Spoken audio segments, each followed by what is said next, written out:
Good morning and welcome to this, the first in our the Region Business School series of DBA Doctor of Business Administration webinars.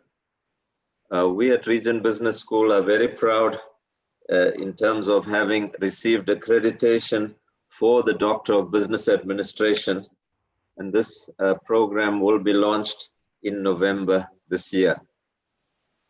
My name is Osman Sidat. I'm the Deputy Dean at Region Business School, and I want to thank all of you, particularly the participants, for making the time this morning to join us for this first of our series of webinars. I want to also thank the panelists who will be introduced just now by our facilitator, Dr. Blom, who is our academic dean.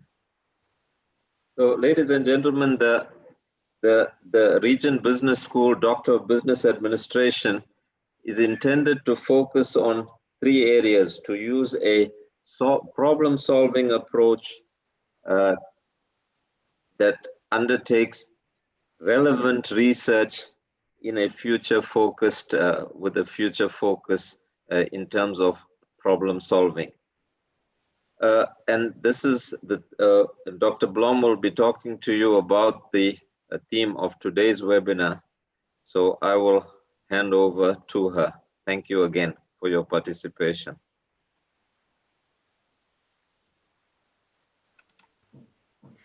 Good morning, colleagues, and good morning, Prof. Sirat, and thank you very much for those words. I see there are quite a few people are still coming online, so maybe we'll just give it a minute or so. I see there are 89 participants now, and we know that many more people have actually registered. So let's give it a minute, if you don't mind, and just to get all. Yeah. So somebody's asking, yeah, will the recording be made available? Are you recording, Prof. Sidat? You are. No. Yes. Yes. It is recording. Yes, we will make that available. Yes, by all means. Okay. All right. So I'm going to, maybe we can just talk quickly logistics before we start the formal introductions and so on.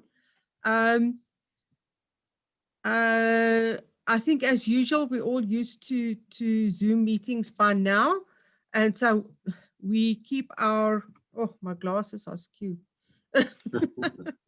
you know we stopped looking into mirrors and things, so I noticed now that my glasses are skewed. Anyway, we'll have to live with it. So with Zoom meetings, we know that we keep our mute or our microphones off, otherwise we have a lot of feedback in the background, and that makes it difficult to hear what people are saying.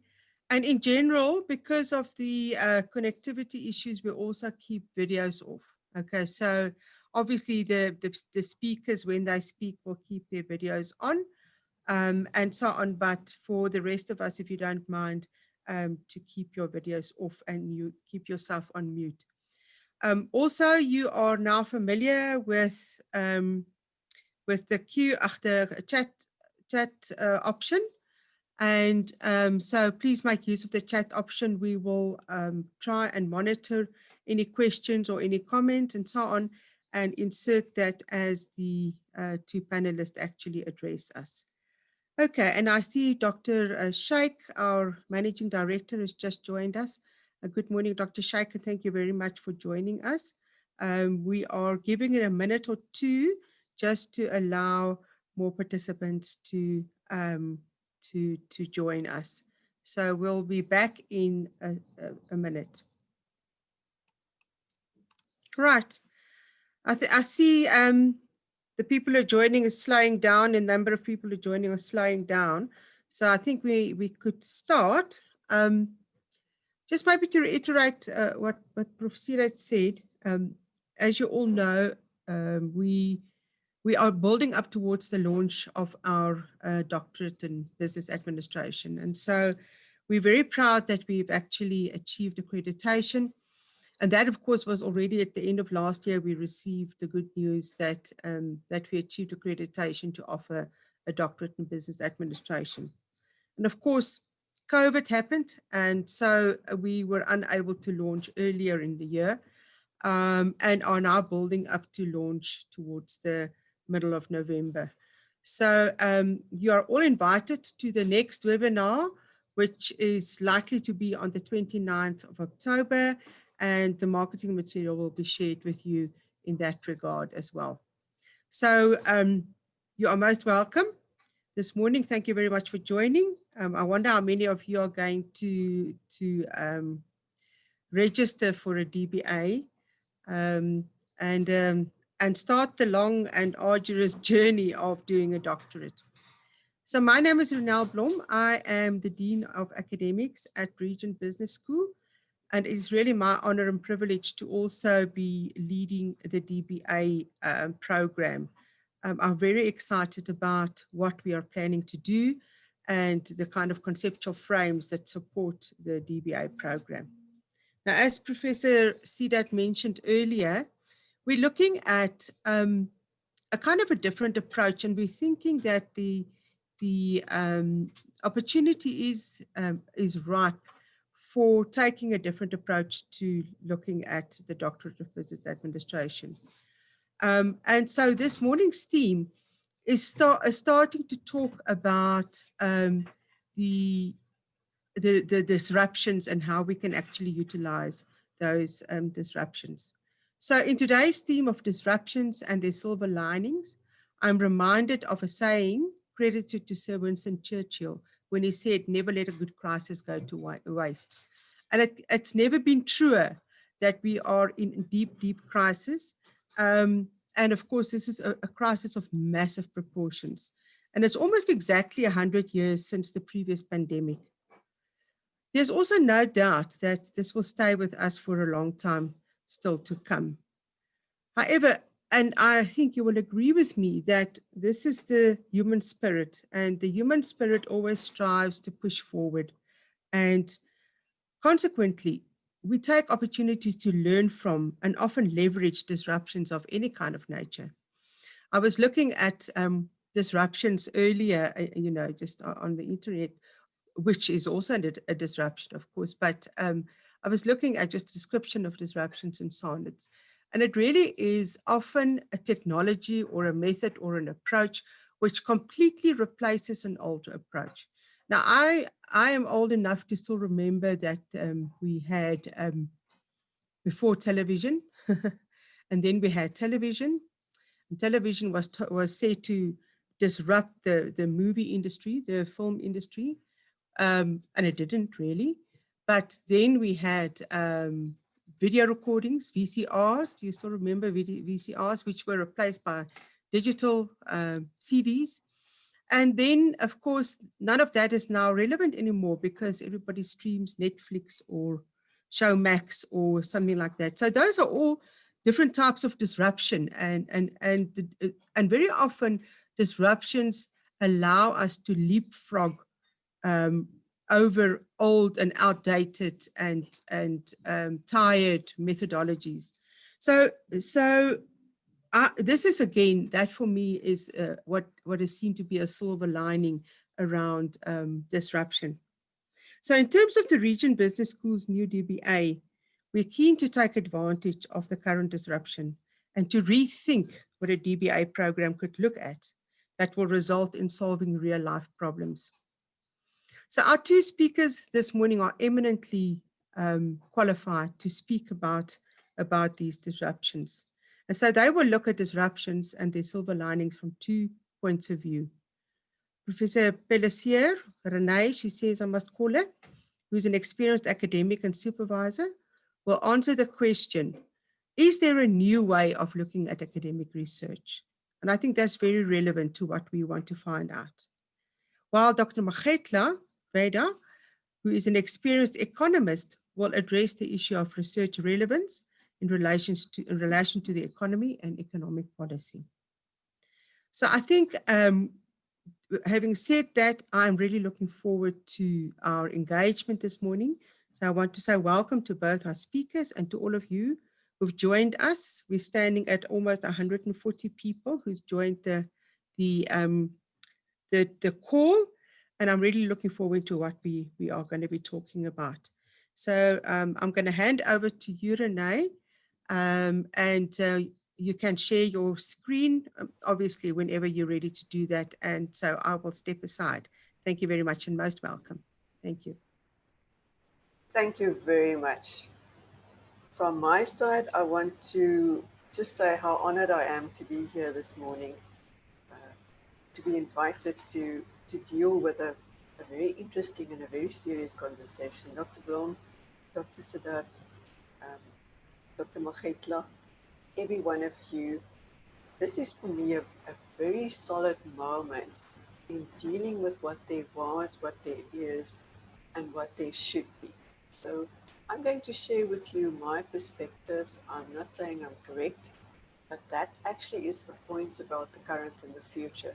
We don't know, but we have to deal with this as much as we can. So I called my presentation The Increasing Value of Knowledge. That's neither here nor there because I think that's obvious. But I have in the picture Sophia as AI and a black swan, and we'll get to those throughout the presentation.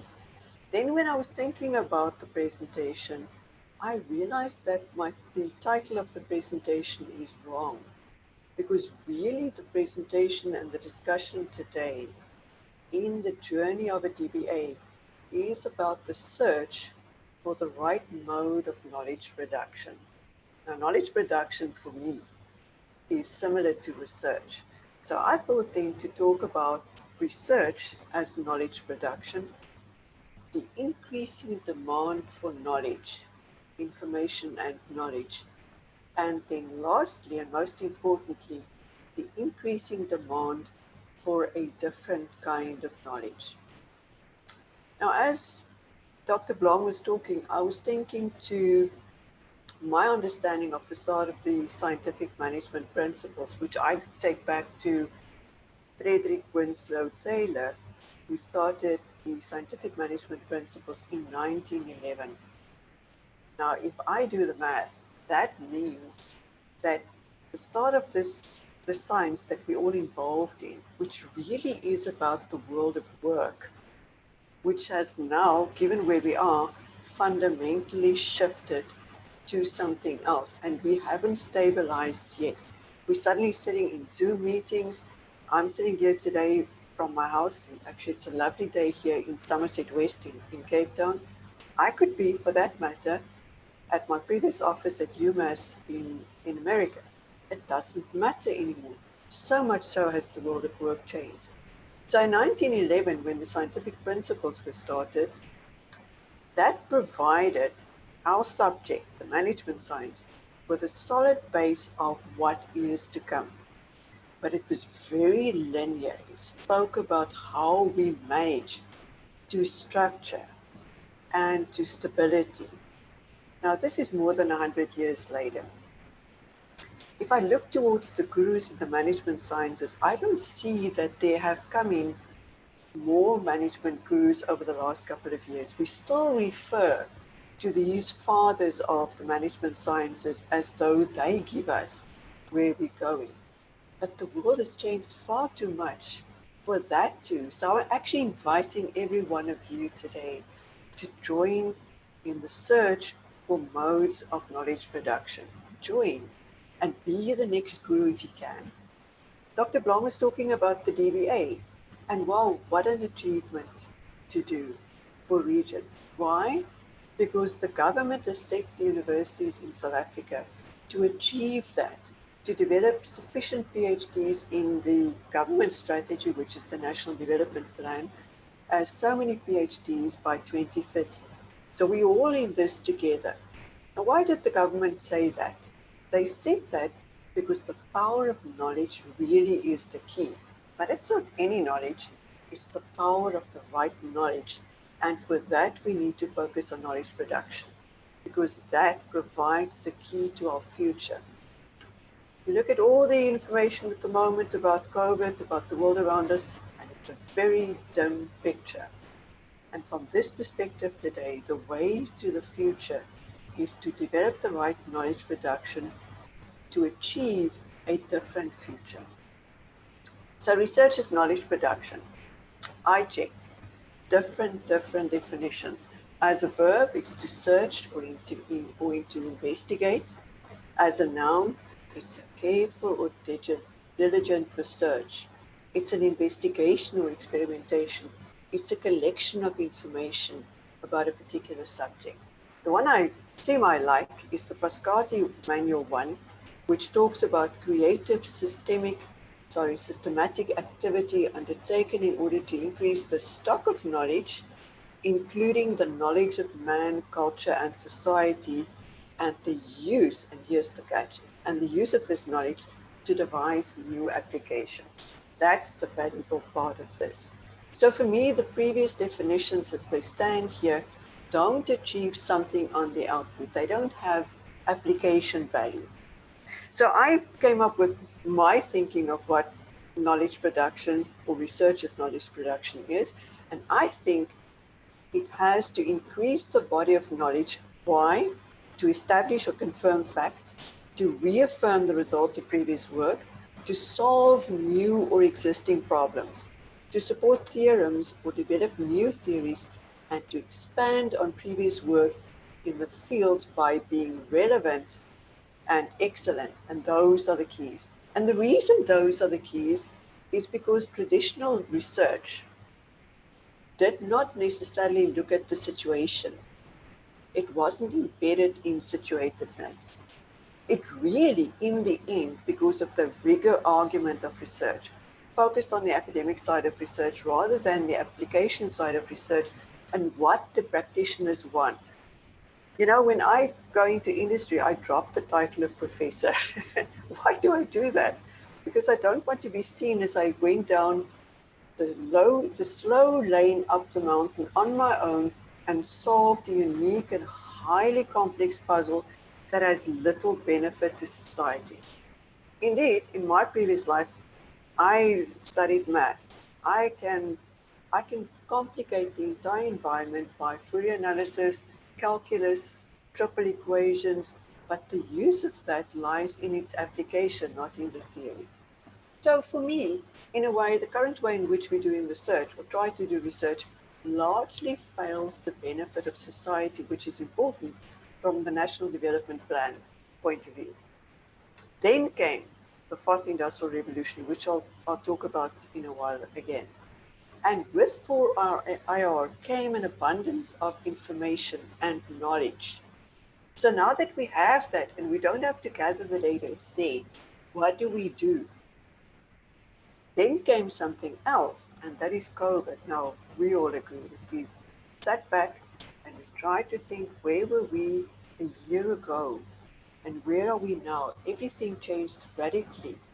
So can the principles of the past really solve the complex case of the world of work as it is now and as it likely will be after this?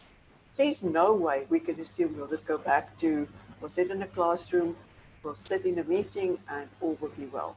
There's no way. So we have that as the challenge in the management science to provide the direction going forward. Because the traditional research really ignored all the data that was available and tried to find a way to gather little bits of data again, you know, all the surveys that we do, all the interviews that we do, but information is there.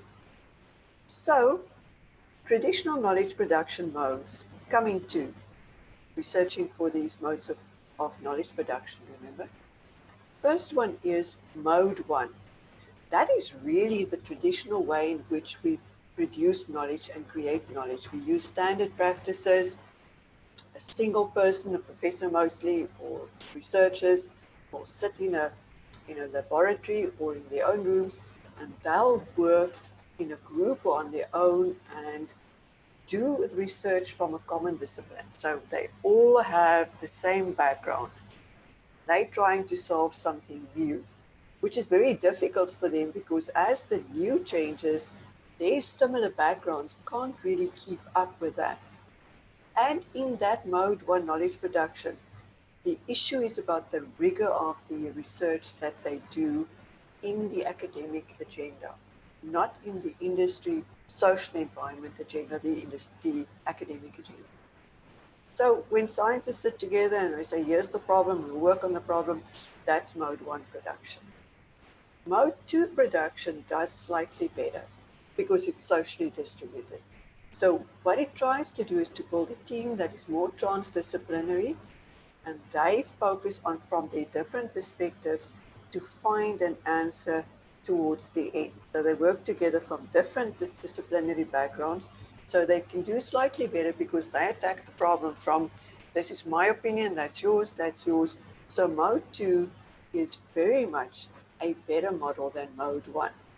And from that perspective, mode 2 then is more application oriented than mode 1 because it wants to be relevant, but it's still very much situated in the rigor of the academic environment. Here's why those things don't work. Because the reason for research has shifted entirely. The raison d'etre has shifted entirely. Why? Well, you know the reasons as much as I do. The World Economic Forum 2 years ago, before COVID, said that by 2030, one of 4 grouping of thinkings will run the world. Either innovation will run the world, everything will be about innovation and technology. And there's a lot of that we see 2 years down the line.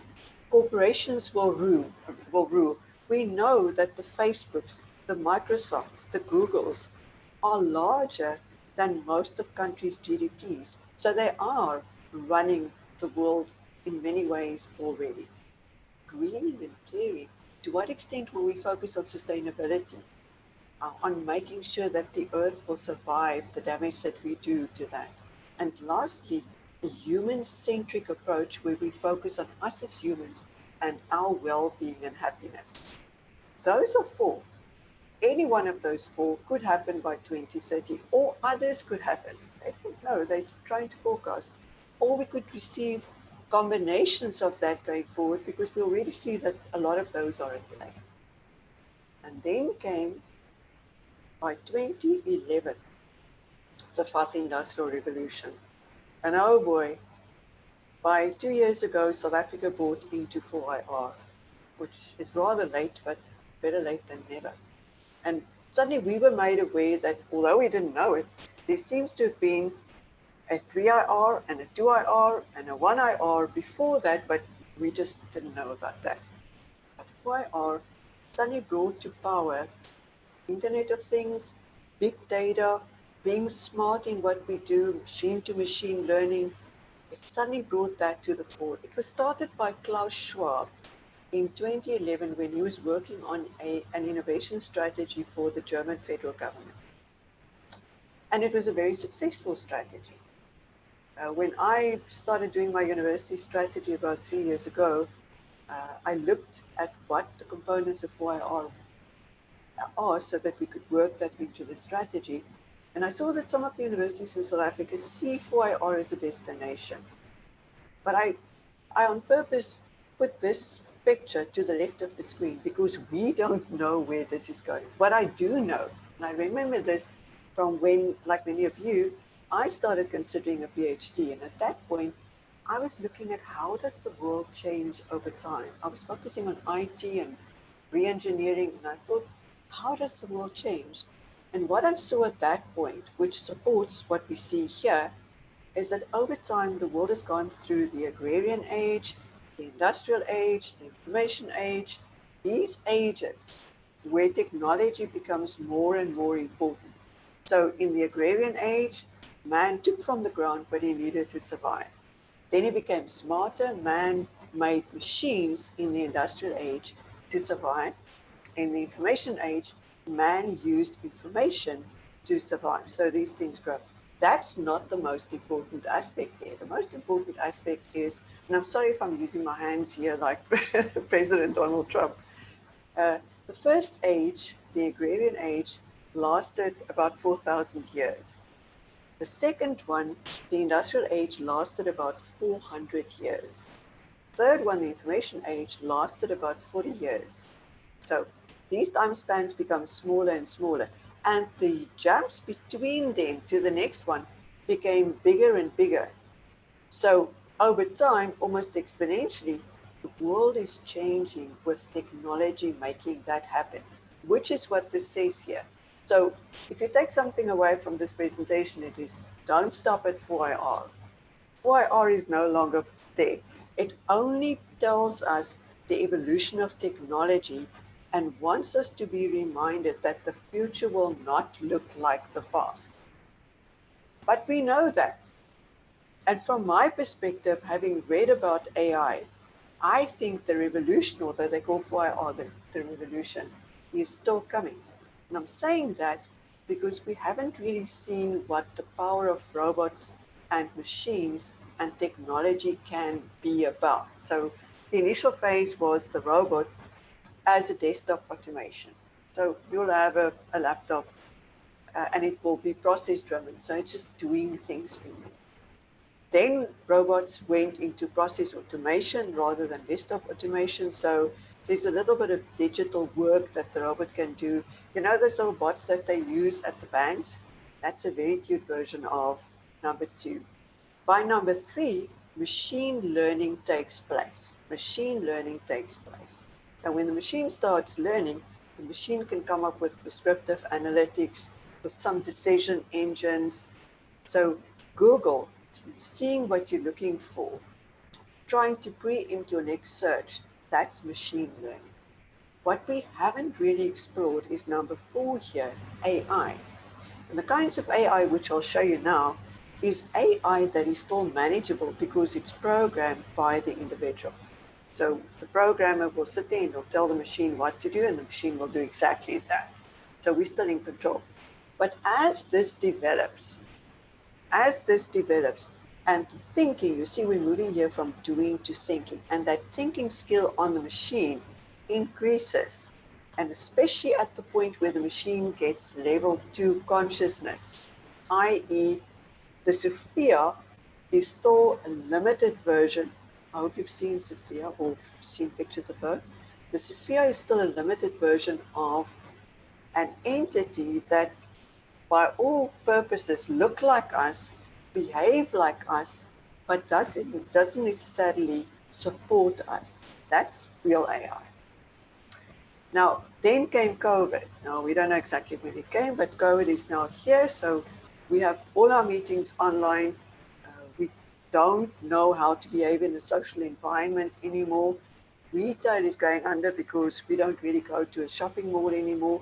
Everything that we do is in a physically distant environment. So if I bring all of that together, then the VUCA challenges are real. Why? Because the volatility is definitely increasing. That means the rate of change is increasing. There's a lot of uncertainty. We're not even clear about the present. There's a lot of ambiguity. Why? Because we don't understand the meaning of an event, the impact of an event. Complexity. We don't know where life is going and what will happen to us in the future. There are so many different possibilities. So we very much sit in a complex, volatile, uncertain, and ambiguous environment. From my point of view, a quantum environment. And that is real because of the information evolution. We know about all of these activities, all of these technologies, the internet, streaming, social media, Zoom, the wearable devices, the Internet of Things. And we see more and more internet users. You know, for 2 weeks, my internet was down. It changed me to a zombie. I was nothing without internet. 2 weeks of misery in my life because I couldn't fit the pattern here, being connected to the rest of the environment.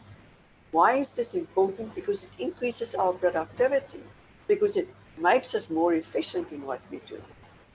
And lastly, because the future then goes into the value of data, and I'll add there the value of information, the value of knowledge, because we'll have available big data, we'll have available analytics to analyze the data and come up with trends and pictures about where we're going. Incidentally, I don't want to use different words, but I should. Data is a raw form. Information is data that already has value added to it statistically. So we do averages, standard deviations, things like that. And knowledge is the softer, more qualitative version of data. And after that, in a value chain comes wisdom and insight, if you're interested in that kind of a thing. So clearly, knowledge is becoming more important. Knowledge can be an input, so we use that to make decisions, or knowledge could be an output where we can recycle the knowledge to find more knowledge. If we had a very mature, which incidentally we don't, mature knowledge production system, we would have knowledge available for efficiency and effectiveness. And then Neva will talk about the value of knowledge in terms of economics and the environment. I won't go there. But I do want to warn you, and that's the picture on the right, is that we as humans stay fairly the same. We still have arms and legs. We can get our eyesight fixed. We can get a lot of things fixed, but we are relatively stable in our evolution. But the machines, the computers, the technology, they are radically changing. And that gap between our linear path into the future and the machine's very much non-linear path opens up huge responsibility for us to fill that domain with knowledge to empower the humans as we are. And that takes me to the third part of my presentation, which is research or knowledge production in a social context for the value of society, which is, I'll talk about that now, mode 3 knowledge production. Then how do we communicate that knowledge as science communication? And then lastly, the strategy of research uptake to make this work. So while I was preparing for this presentation and I was thinking about all of this, I came up with this little picture, which you can criticize, maybe you can do better, but makes my point. So if we looked at research and we want research to have value to society, then let's put this on a graph, research against impact. And that impact could be at the individual level. So can any one of us have value from research? At the national level, government wants this. At regional level, Africa, and then at global level, across the globe.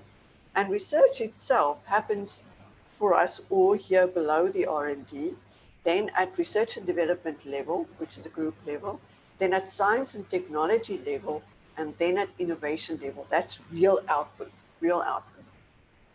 So looking around at all the models available, I like this one, although you might argue that it talks more about technology.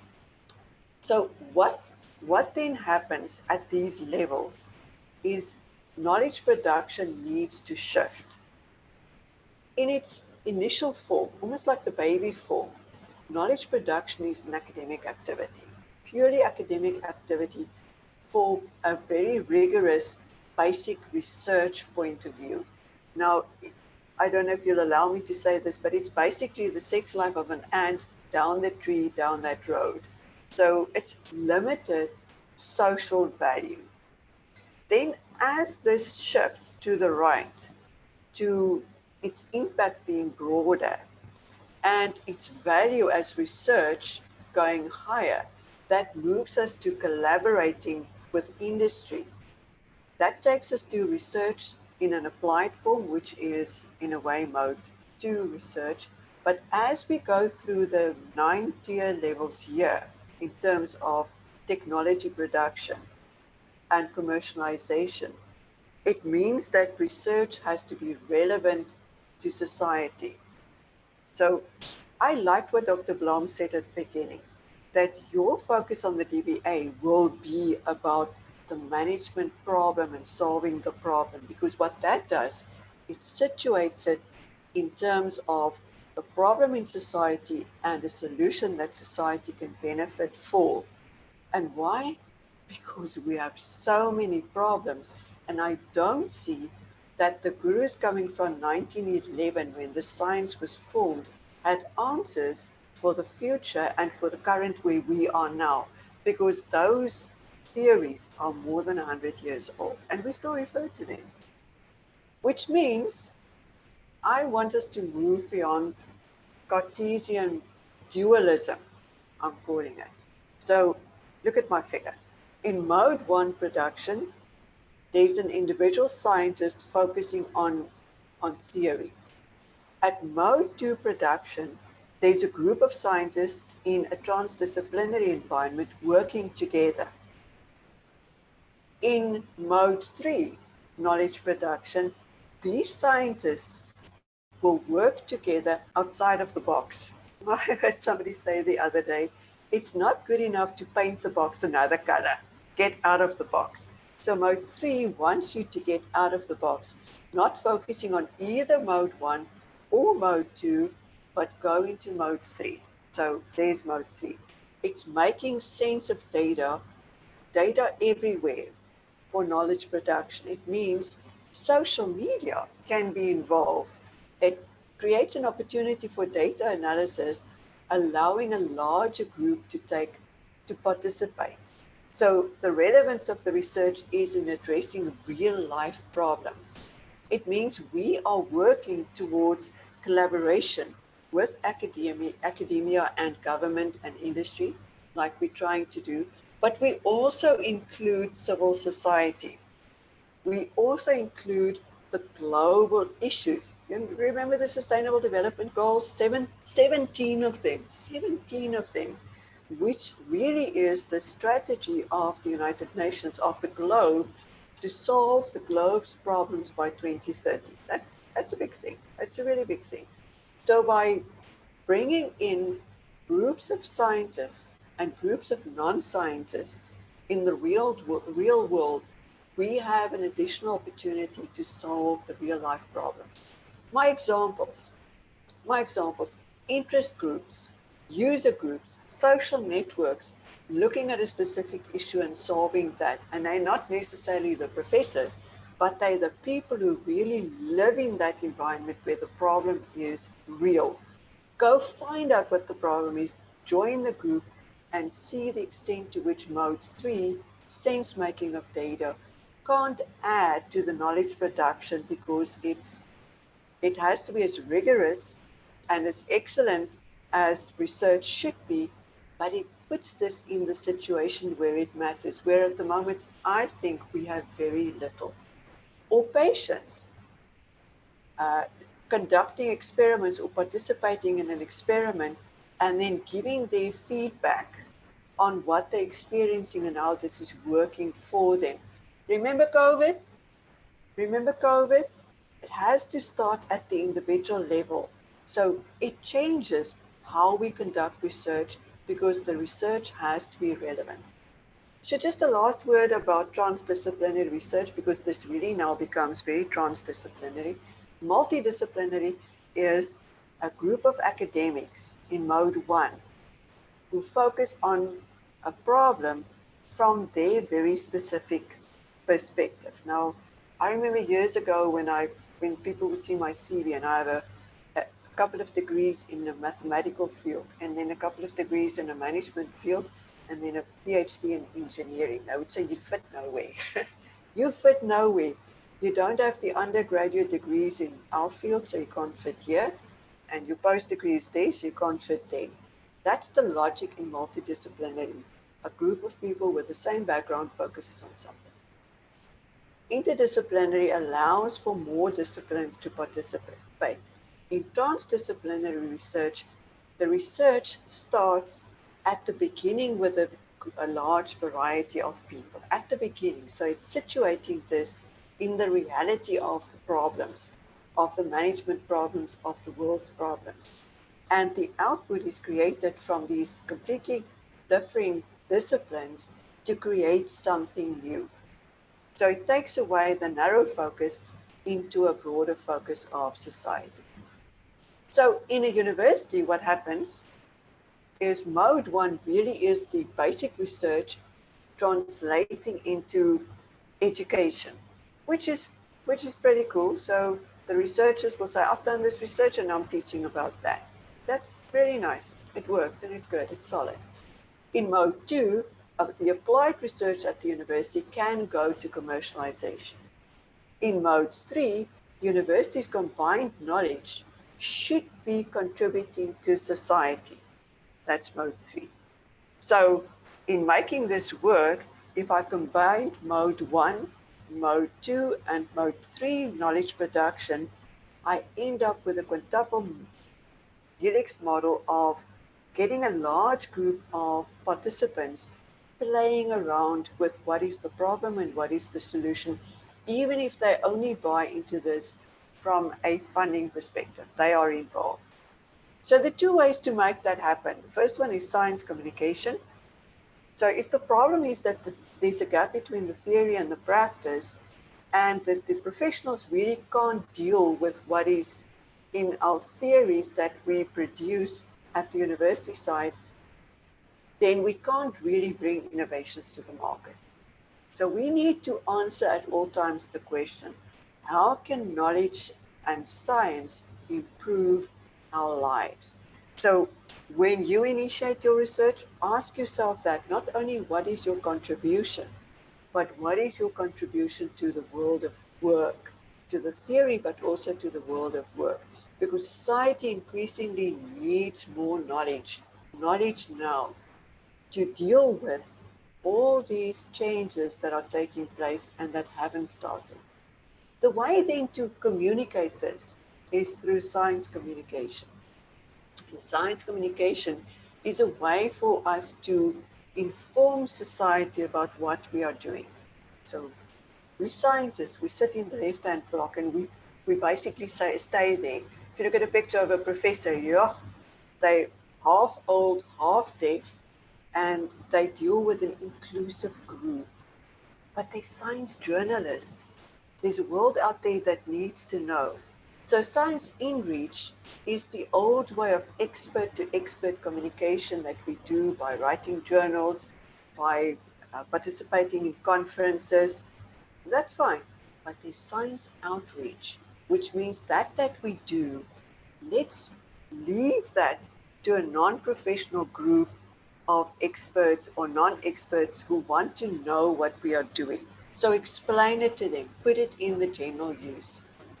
And then lastly, Dr. Blom, research uptake, which is a way of making sure that research finds its way to where it's needed. It's an old concept. It was started by Drusa in 2012.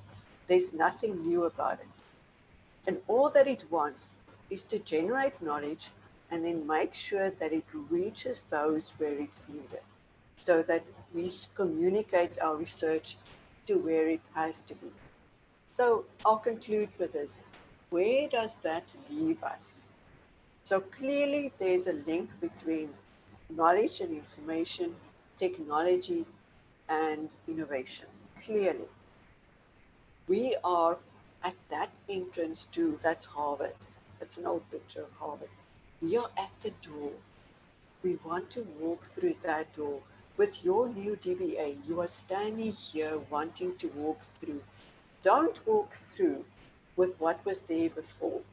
Walk through and make this count. Now, I looked up, if we had to give Oscars to management gurus, who would receive the Oscars? And the list of the gurus are still the old gurus from 1911. This is 2020. By the time you enroll or don't enroll but walk out of here, it's 2020, an hour later. Become part of the Oscars of the management thinking by making it count and making your research as knowledge production mode 3 by making it relevant and excellent. Thank you very much. Thanks, Prof. I'm not sure whether questions.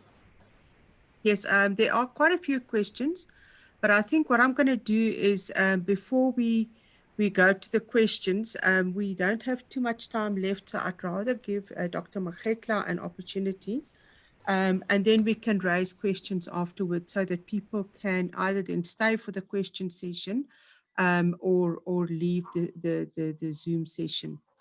I have noted down the questions and the comments that have come up, which I think would be useful, but I am not going to delay our next speaker's time. So I would like to then hand over to Dr. Makgetla. Neva? Thanks. So I don't have PowerPoints. And I just want to say I'm kind of speaking here. I was also in academia for a long time. And since then I've been in between government and COSATU, and now I'm at a research institute. So in effect, I'm trying to say, how do we mediate between sort of the real world and the academic research? And I think really the problem that tends to come up is that it's Dr. actually hard Nova? to, yeah. Sorry, can you switch on your camera? I can try. Be aware that my broadband is, as I have said before, not very broad. Okay, Okay, hello. Thank you. cool. Yeah, so I think one of the things that's disconcerting when you put your life into academic research is that it's often very hard to see how it affects the real world. And to the extent it does, it's often because, you know, it gets interpreted by the press, by government officials, by everybody else.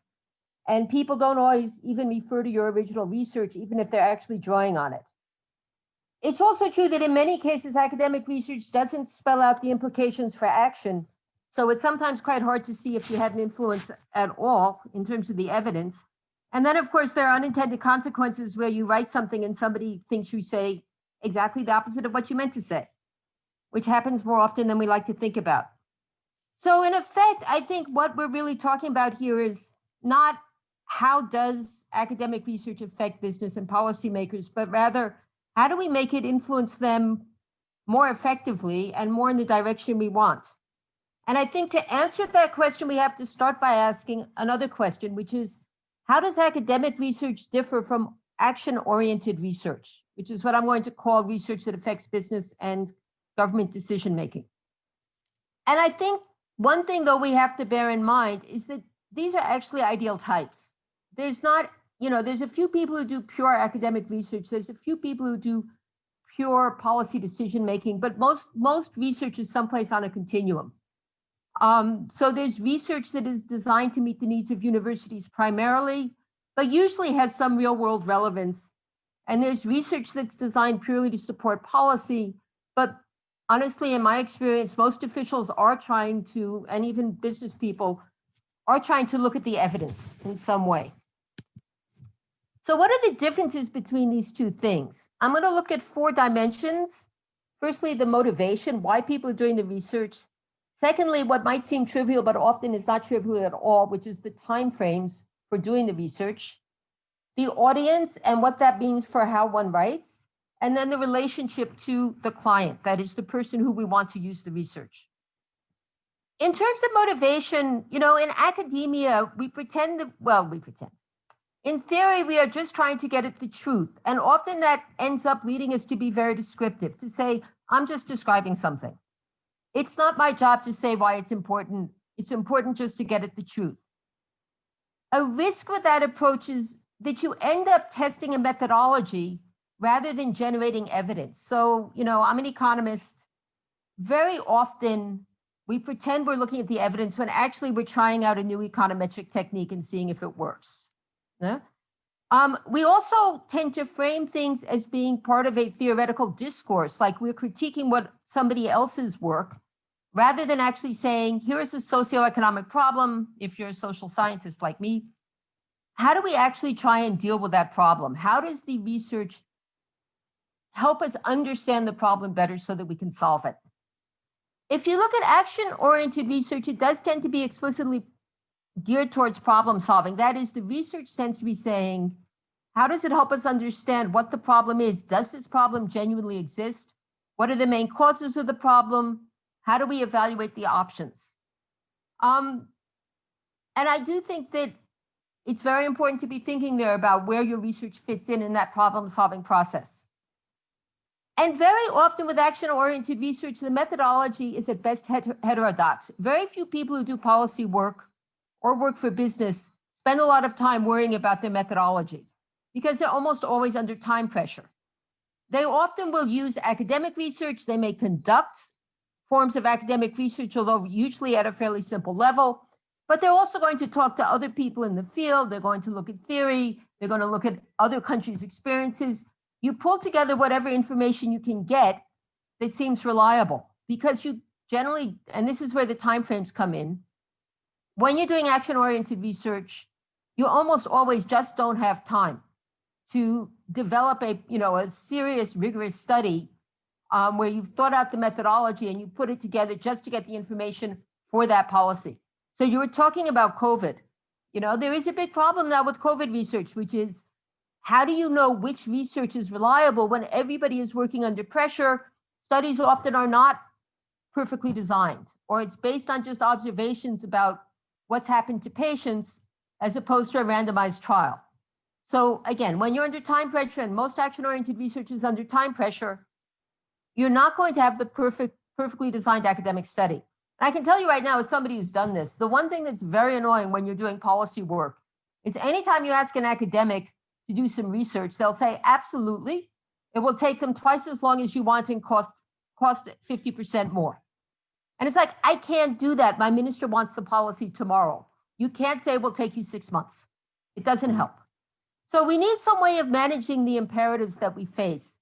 You can't say to a business which is staring down the huge crisis caused by COVID that you'll, take 6 months to figure out what they should do to survive. Yeah? A third difference is the audience. So who are we writing for? And I'm raising that because it deeply affects how we write. That is the rhetoric, the language we use. Academic language, you try to be objective, you try to be descriptive, you put in all the caveats. You need to show that you know the literature and you know the methodologies. And often, and at least where I come from, there's a bias towards quantitative work as opposed to qualitative work, which is a problem because often the information you need for a policy, the quantitative information is simply not there. The data aren't there. You have to rely on qualitative research. The thing about action-oriented research, and I think a lot of academics don't get this, is it depends on who you're writing for. So some business people understand, they're technocrats, they understand what's going on in engineering or economics. But some of them are in marketing and, this is not their core field that you're writing about. Similarly with politicians, some ministers are technocrats, others are primarily politicians. You need to think about how you write for the person, and that will change your discourse. A second issue that often comes up with academic research is that the stakeholders are in a particular discourse, and it's often not the same as in academia. If you're writing about economics for this government, it doesn't help to start out by saying, well, of course, we want a free market economy. And everything we're doing is to get us to a freer market. If you want people to restructure the state-owned companies, you'd better talk about restructuring and not just straight come out and say we want privatization. It may seem trivial, but this is how you convince people, is you think about their language and how you fit into it. If you say to businesses, you should invest because we need community solidarity, you'll probably be less effective than if you say, this is community social investment, social responsibility. How do we think about that? And then finally, I think what's quite important with action-oriented research is very often the audience, they don't want to see your research. They want to see your conclusions and they want to know the research exists. And this then comes to the client relationship. That very often when you're doing action-oriented research, there's a big issue of trust because the people you're writing for, they can't really understand everything you're doing. They don't necessarily, and they don't have time to check your work. Every minister and CEO I know, if you come to them with a 100-page academic paper, will say, give me a 2-page summary. They don't have time to read. So what they want to know is that the work is there. They want to trust you that you've actually done the research, but they want you to present it in a way where they only need to deal with your conclusions and not go through your methodology. And they'll decide based on the options and how you evaluate them and how you make that argument. They don't necessarily want to read everything you've done. I think it's important to think about who in academic research, who is actually the client.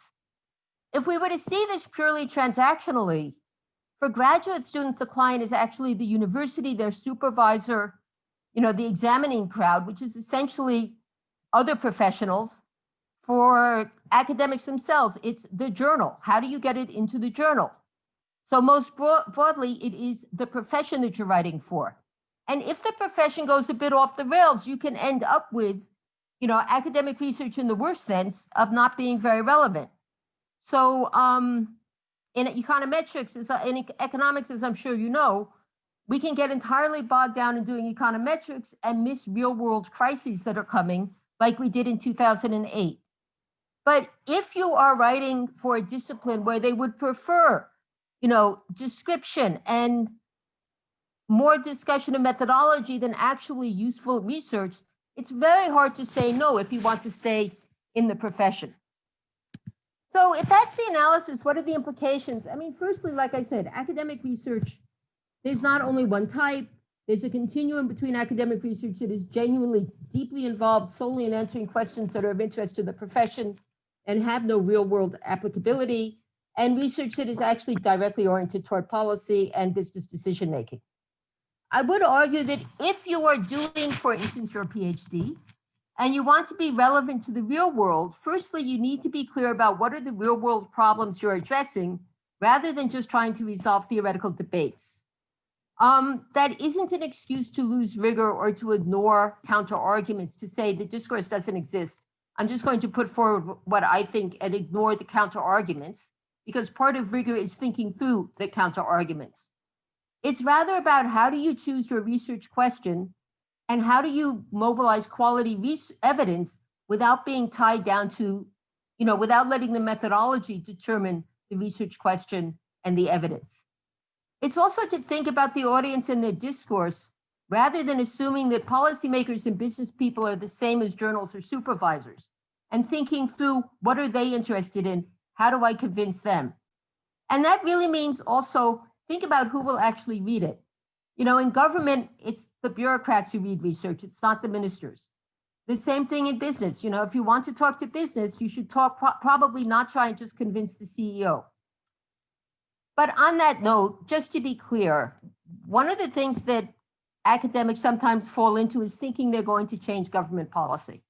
My line, at least in South Africa, probably elsewhere, I fear, policy responses are often extremely slow and contested. I've always said making policy in government, it's like dripping water on a stone.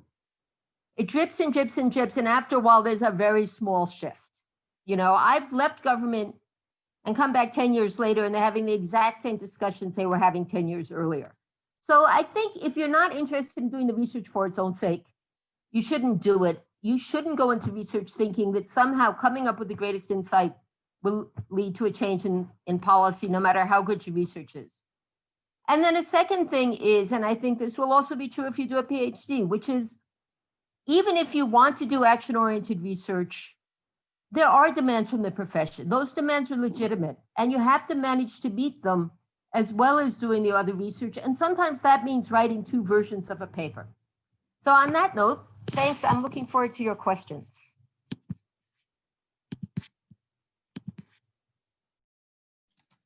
Thanks very much, Dr. Makgetla. My video is still off.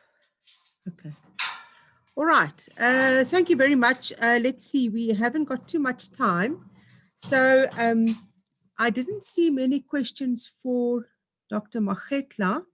But what I did hear, and maybe I'll start there, Dr. Makgetla, and you can tell me whether I am whether you're in agreement with me, is that a program like the DBA needs to find where in the continuum it situates itself, and particularly because a DBA is a professional degree, there's an opportunity, it seems, to situate the degree somewhere in the middle of the continuum. So still meeting the requirements of the rigor and the methodologies of the research design and methodologies, that of course that is part of the academic discourse, but at the same time also looking towards solving real world problems. And I think one of the methodologies that you suggest is an action research methodology. Is that correct? Okay. I really like that we have to find where we are as a program in that continuum, because I do think if we want to be problem solving, if we want to be relevant, even if it's just locally, or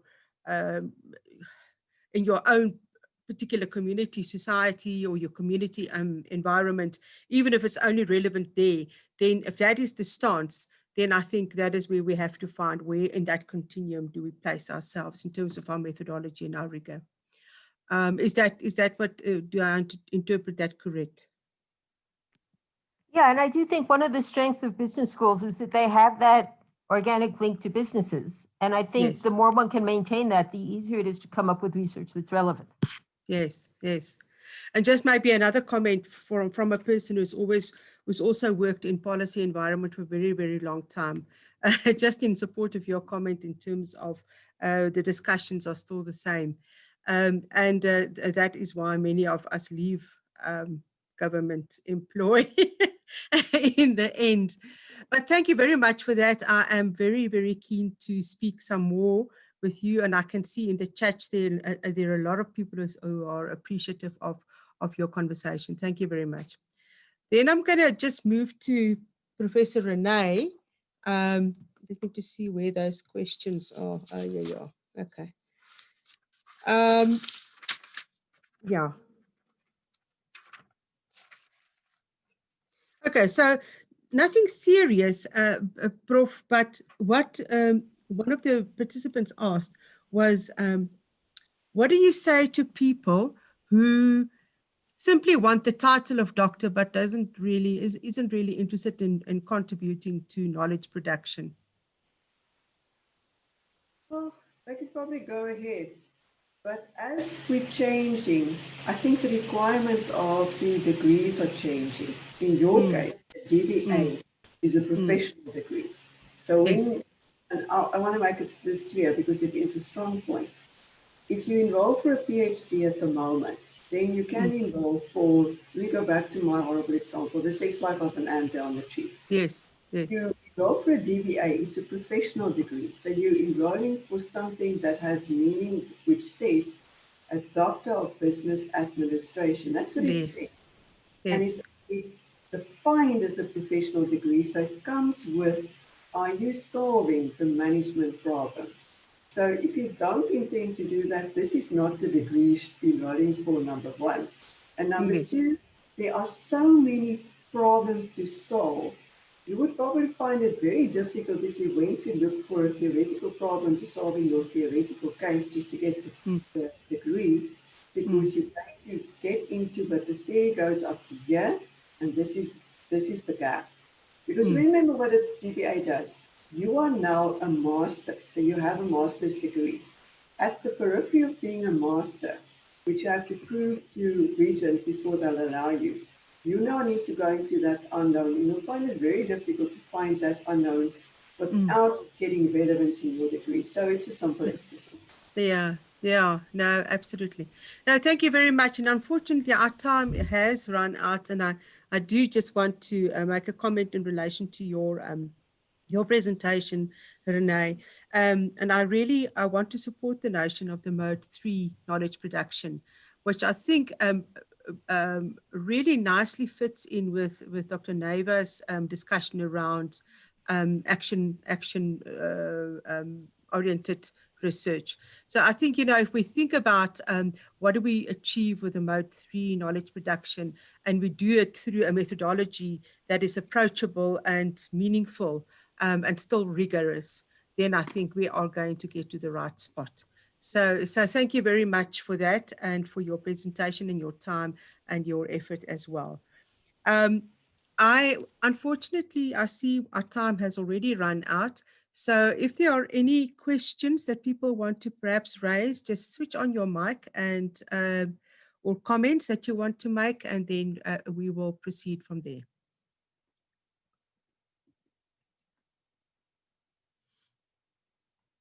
Okay. No questions at this point. All right, just maybe to confirm, I see there are quite a few. Samuel, your hand is up. Do you want to continue?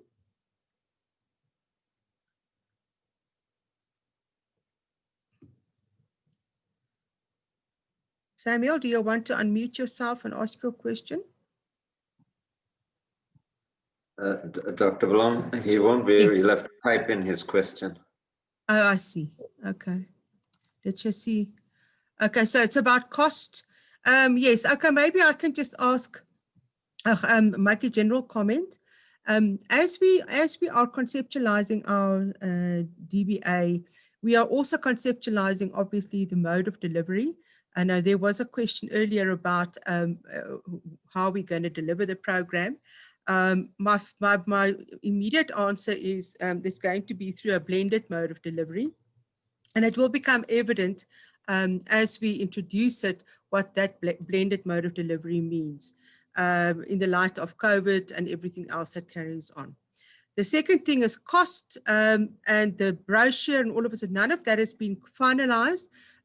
This will all be finalized by mid-November, and then the application as well as the brochure, as well as the cost and the structure of the program will all be easily available. So just bear with us, stay in contact, and we will let you have all those details as it comes online.